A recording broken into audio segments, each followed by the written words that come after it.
Saudações a todos. Meu nome é Yasmin Falcon. Eu represento o RESC, o Registro de Síndromes Coronarianas Agudas.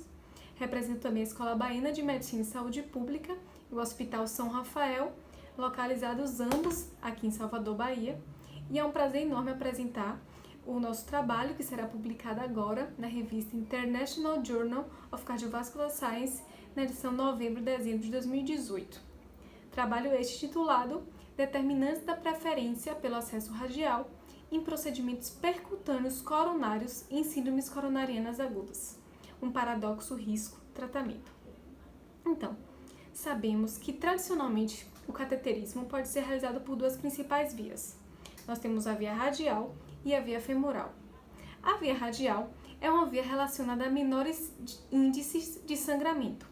Entretanto, é uma via um pouco mais complexa tecnicamente de ser realizada.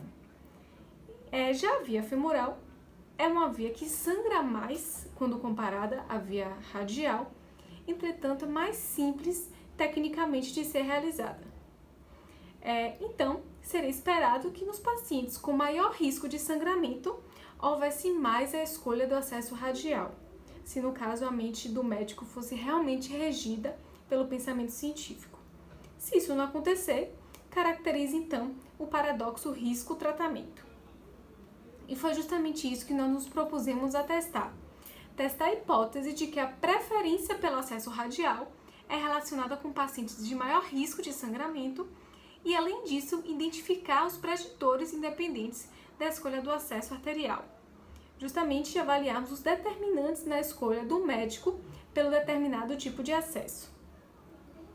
Para isso, nós realizamos um estudo observacional longitudinal com coleta prospectiva com os pacientes internados na unidade cardiovascular intensiva do Hospital São Rafael entre 2011 e 2016. Incluímos todos aqueles pacientes com critérios objetivos de doença arterial coronariana e que obrigatoriamente houvessem realizado o cateterismo. E como critério de exclusão, a falta de consentimento desses pacientes em participar do estudo. Para avaliação do risco de sangramento, nós utilizamos o score Cruzade. Então, quais foram os nossos resultados? Nossa amostra total foi constituída por 347 pacientes, sendo que 67% deles foram submetidos ao acesso radial. E respondendo à primeira pergunta, há maior uso do acesso radial em pacientes com maior risco de sangramento? Contrariando a hipótese primária, vimos que os pacientes submetidos ao acesso radial apresentaram Cruzade de menor risco de sangramento quando comparados aos que receberam acesso femoral. Então, vimos que se realmente o processo de decisão se baseasse no pensamento científico, o acesso radial estaria sendo utilizado em pacientes com maior risco de sangramento. Mas não foi o que aconteceu, ficando assim caracterizado o paradoxo risco-tratamento no nosso estudo.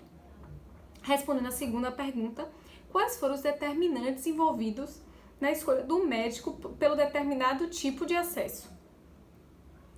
Nós testamos inúmeras variáveis, tanto características clínicas quanto laboratoriais, e 4 variáveis permaneceram preditores independentes na análise multivariada. Todas essas 4 com ação inibitória ao uso do acesso radial. As variáveis foram idade, creatinina, sinais de insuficiência de ventrículo esquerdo e doença arterial coronariana prévia. Então, podemos concluir que, ao contrário do esperado, o risco basal de sangramento foi menor em pacientes que utilizaram acesso radial quando comparado ao acesso femoral, caracterizando assim um paradoxo risco-tratamento. Além disso, o modelo de propensão sugere que a decisão pelo acesso é mais influenciada pela complexidade do paciente do que pelo potencial benefício do acesso radial na prevenção de sangramento. Então é isso. Mais informações na leitura do artigo. Obrigada a todos pela atenção.